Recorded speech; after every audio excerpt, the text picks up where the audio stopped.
Good morning, YouTube. Welcome to the Reptile Barn. We have a very exciting announcement to make. Months ago, during the summer, a group came to us who likes to submit documentaries and movies and stuff to our Anchorage International Film Festival. And they wanted to do one on a unique local business this year. So we talked, they came over, we talked a bunch, and we went back and forth on a bunch of ideas, and they finally decided they did want to feature our business. Go figure, we're a little unique. We are. for a local Anchorage business, I don't know if it gets much more unique.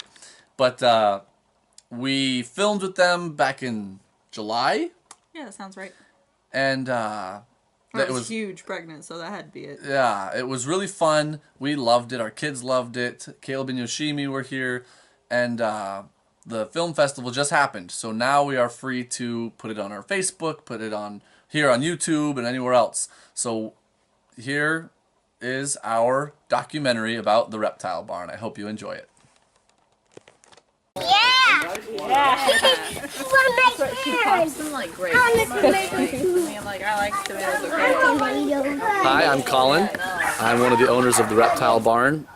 We are a family-run company in Anchorage, Alaska that breeds and sells reptiles. Hi, I'm Caleb. I'm the other owner of the Reptile Barn. Me and Colin are brothers. She pops them like grapes. So my brother Colin and I have both been interested in reptiles for a long time. We grew up in Alaska, so we don't really get to see them very much, just out in the environment. Every time we went on vacation down to see our cousins in Pennsylvania, we'd always just be outside looking for snakes. And in elementary school, we would be renting books on reptiles. I looked into lizards a little bit more. He tended to look into snakes a little bit more, but we've both really been interested in reptiles since we were kids. So this is the snake room. Most of these racks that we keep the animals in we built ourselves. The ball pythons, which is the primary species we keep, these are their adult enclosures, and behind me are the baby enclosures. We just use Sterilite tubs. They seem to really like them. We'll show you some boas in the back that are in a different type of enclosure, and Caleb will show us some lizard things that we do. But yeah, this is the room where we produce all the snakes. This snake right here, this is one of our favorites. It's a male. His name is Greg. And this species, ball pythons, there's a lot of color mutations. Just for whatever reason, it's a species that has hundreds actually of color mutations. I mean, lots of species will have like albinism and a couple other things, but ball pythons have a lot. This is a desert ghost. He's the one that we bring to schools to show little kids. He is maybe 5-6 years old, and he's been with us since the beginning. We have a lot more snakes right now and over the next month or two than we do the rest of the year because it's breeding season and we have babies hatching. When they're first laid, they're not all dimpled in like this. They're nice and smooth and rounded. They start out, as you can see, pretty small. This one's going into sheds. He's a little duller looking, but still a pretty little baby. We have 48 adult ball pythons. We have the 2 adult Dominican red mountain boas. We got the 1 lizard, and then right now we have about 50 babies. That just depends on how many are hatching, how many are selling, so that number fluctuates, but right now we're at about 50. It's a little bit ironic that we're such reptile people and we live in the only state in the country that has no reptiles. All of the ball pythons eat rodents their whole life. They can eat shockingly big meals. Obviously we don't want to stuff them with a meal that they can't handle, but the old world pythons with the thick body, kind of a short squat build, they eat very large meals, bigger than you would think at least. Even these little babies this size are eating mice or pinky rats maybe.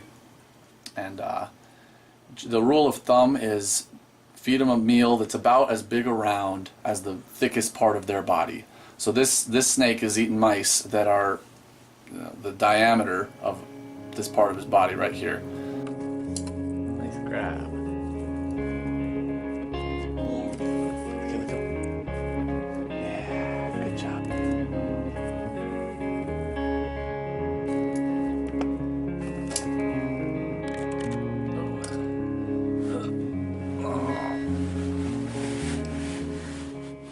So this is an adult male. This is about as big as you're going to see males get. We can pull out a big female just to show the size difference too, and some of the color differences as well. Somebody down in the States actually imported her from Africa. So a surprisingly large number of ball pythons are captured in the wild, mostly in Togo and Benin, West African countries, and imported. We decided to go ahead and take her just as a rescue. She's a normal, they call it, meaning there's not any color mutations there. But she's a nice big girl, and she's been great for us. We finally got her eating. She's been totally healthy for us. This is a banana enchi pied ball python. So it's 3 different mutations all expressing at the same time. Okay. Just so you can see the different colors that are possible here. This is the same species of snake, but obviously completely different looking.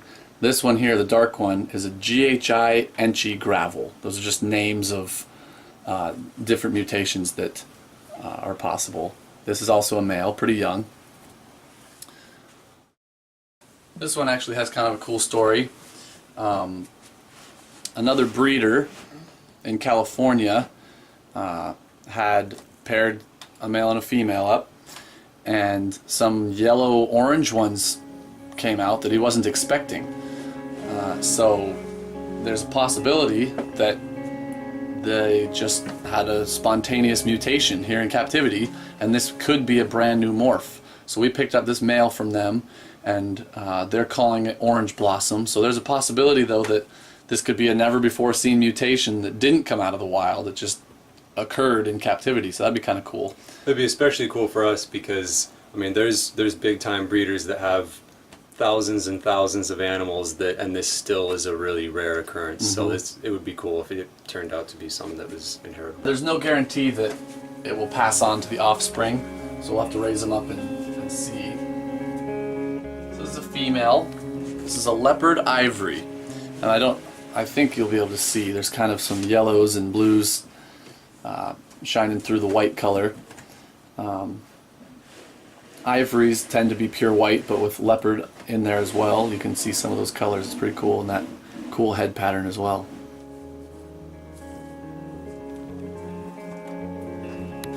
The desert ghost color mutation with the spider pattern mutation. So this is the spider desert ghost. Like you said, one of the first that we produced ourselves. His name is Thor.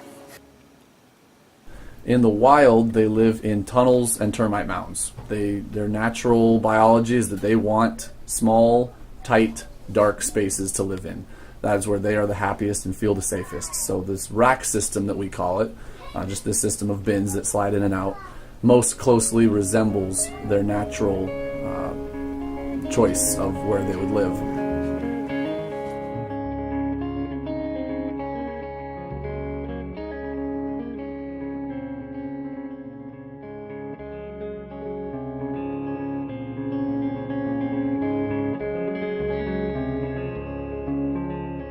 This is called a piebald. There's actually other species that have piebaldism. Even, I think horses can get it, but they probably call it something different. But this just, I mean, the pattern that's been all reduced, and in some places it's completely whited out. Really cool snake. This one would hurt if she got me. That's okay. We really like this mutation where there's pattern and then there's some parts that aren't patterned, but we'd like for the patterned part to be other colors. So we bred her to an orange male that I'll pull out here in a second, trying to get this pattern of, you know, white patches and colored patches, but with kind of a bright orange color for the patterned part, which would be really cool. Yeah.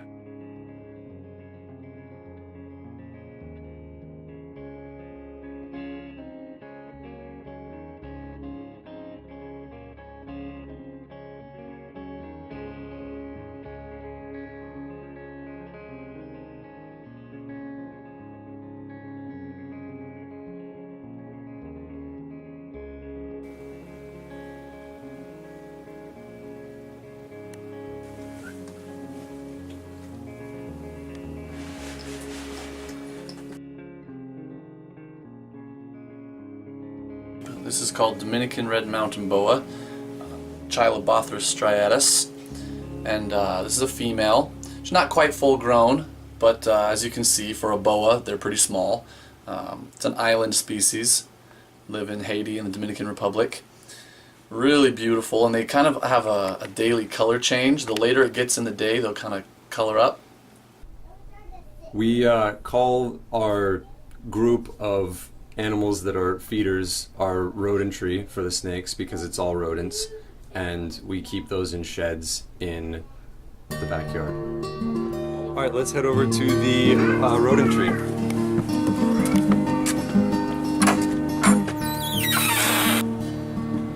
All right, so we have 3 sheds here. The first shed is our rabbits, the second shed is our rodents, and the third shed right now we have compost and just extra storage. So in this first shed with the rabbits, we have 1 litter of babies right now under this lay box right here. This is the rodents, the gerbils, and the mice. This is our professional rack. All of the snake racks and this gerbil rack that we have, I actually built with my brother's wife Liz, as built-in water lines, brass nozzles, feed troughs in the back. These stars right here designate a breeding trio of a male and 2 females. Only our male and our 2 females in here right now, no babies.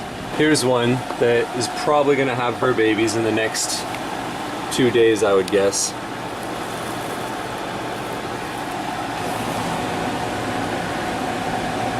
Here's some babies right here. And looks like this girl just had her litter this morning also. This is our gerbil rack. This is actually a group that we have together. Now, a lot of people will tell you that gerbils won't do well in this kind of group situation, but we have found that if they do it on their own, then they get along really well. They don't have as many as the mice do, usually an average of only maybe 4 to 6 per litter. But their cycles are almost as frequent as the mice are. It is hatching season right now for the ball pythons, which is the main focus of our business right now. And so we're pulling a lot of babies as pinkies. And when we already are taking about 30 adolescent mice to feed the adult snakes, we are taking an additional 30 pinkies to feed our babies that we have right now. So we do euthanize some of the mice before we feed them to the snakes. Some of them eat frozen thawed, some of them eat live. We just like to make sure that the mice stay healthy and are well taken care of. They're really social animals, that's why we do the breeding trios, and we try to leave them together with the babies as long as possible. They just do better in a social setting and they're happier and a little more productive. I really like working with them.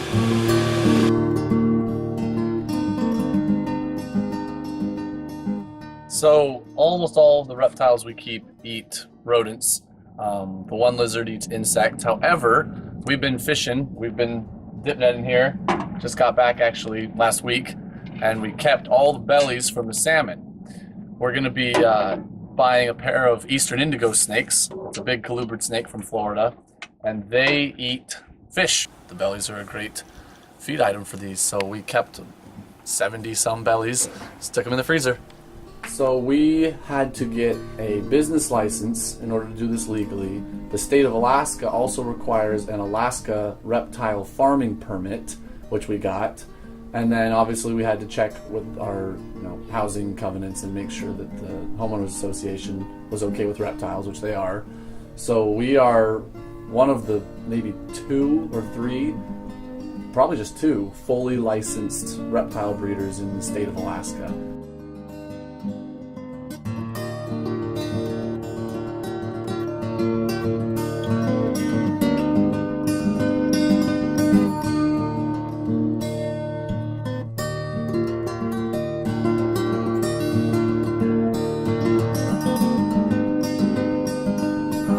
Always loved animals.